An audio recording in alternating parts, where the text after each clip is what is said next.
Chers camarades, bonjour. Je m'appelle Bapoua Angeline. Je suis là pour vous expliquer le code de notre exposé, plus précisément ma partie qui est la suppression du nœud dans un graphe. Pour cela, j'ai deux codes à expliquer. Le premier, c'est la suppression du nœud de manière simple et le second s'agit de supprimer un nœud en fonction du type de graphe. Sans toutefois tarder, je vais commencer. Le code 1 supprime le nœud C dans un graphe par la matrice d'adjacence. Alors, voici l'explication. La ligne 1 représente l'inclusion de la bibliothèque standard d'entrée-sortie pour pouvoir utiliser print par exemple. La ligne 2 définit une constante maximale qui fixe la taille maximale du graphe à 100 sommets. La ligne 3 représente la déclaration d'une fonction pour supprimer un sommet d'un graphe. Graphe maximal est la matrice d'adjacence du graphe. Dièse n est un pointeur vers le nombre total de sommets modifiables. Sommet à supprimer est l'indice du sommet à supprimer.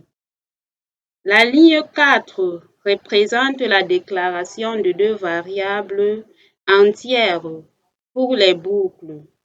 De la ligne 5 à la ligne 10, elle déplace toutes les lignes suivantes vers le haut, écrasant ainsi la ligne du sommet à supprimer.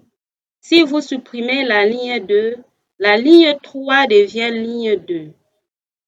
La ligne 4 devient 3, etc. De la ligne 11 à la ligne 17, elle déclare toutes les colonnes suivantes vers la gauche, écrasant la colonne du sommet à supprimer. Comme pour les lignes, cela supprime la colonne correspondante dans la matrice d'adjacence. La ligne 18 décrémente la valeur de n, le nombre total de sommets de 1, car on a supprimé un sommet. De la ligne 47 à la ligne 48, elle appelle la fonction supprimer sommet pour supprimer le sommet à l'indice 2C. Le nombre total de sommets n est passé par adresse pour être modifié dans la fonction. De la ligne 49 à la ligne 50, elle affiche la matrice modifiée après suppression du sommet C. Elle contient maintenant 5 sommets A, B, D, E, F, sans le sommet C. De la ligne 51 à la ligne 54, le programme retourne 0, indiquant que tout s'est bien passé. Et c'est la fin de notre code. Nous allons essayer de compiler pour voir si ça a donné ou pas. Voici donc la compilation, cela signifie que ça a donné. Passons au deuxième code qui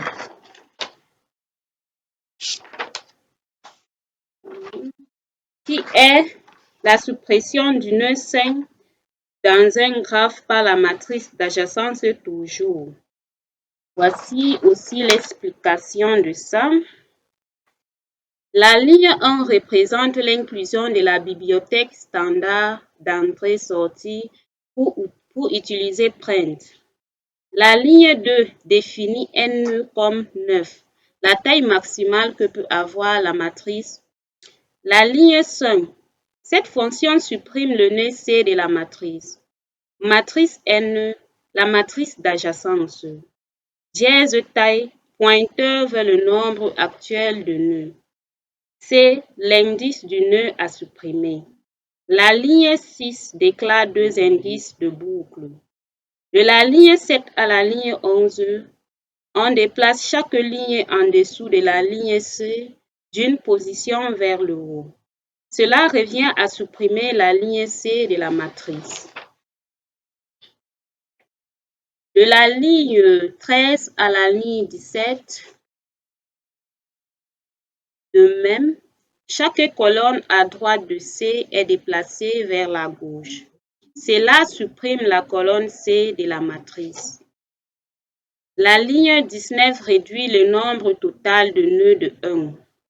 La ligne 22, c'est une fonction qui affiche la matrice d'adjacence. De la ligne 23 à la ligne 29, elle nous permet d'afficher chaque ligne de la matrice, ligne par ligne. La ligne 31 représente le point d'entrée du programme. De la ligne 32 à la ligne 42, elle représente la matrice d'adjacence d'un graphe orienté avec 9 nœuds. Matrice I, J est égal à 1 signifie qu'il y a un arrêt du nœud I vers le nœud J. Exemple, matrice 0, 1 est égal à 1 indique un lien de 0 vers 1. La ligne 41 représente le nombre de nœuds dans le graphe, initialement 9. La ligne 45 et l'indice 2 représente le nœud numéro 5 à supprimer. Si on suppose que les indices correspondent à l'ordre dans le dessin du graphe. De la ligne 47 à la ligne 48, elle permet d'afficher la matrice d'adjacence avant suppression du nœud.